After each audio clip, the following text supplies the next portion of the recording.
ইন্দোনেশিয়ায় 7.4 মাত্রার শক্তিশালী ভূমিকম্প, 2টি পরাঘাত, নিহত 1। ইন্দোনেশিয়ার পূর্বাঞ্চলে শক্তিশালী 7.4 মাত্রার ভূমিকম্প আঘাত হেনেছে। এতে অন্তত একজন নিহত এবং কয়েকজন আহত হয়েছেন। ভূমিকম্পের পর 2টি উল্লেখযোগ্য পরাঘাতও অনুভূত হয়েছে বলে জানিয়েছে কর্তৃপক্ষ। বুধবার স্থানীয় সময় ভূমিকম্পটি আঘাত হানে মালুকু সাগর অঞ্চলে টার্নেট দ্বীপের কাছে।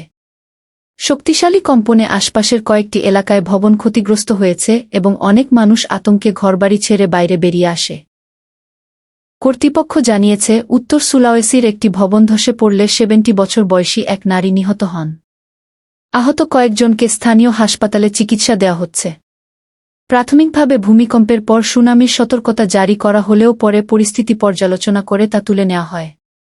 কিছু উপকূলীয় এলাকায় ছোট ঢেউ আঘাত হানার খবর পাওয়া গেছে।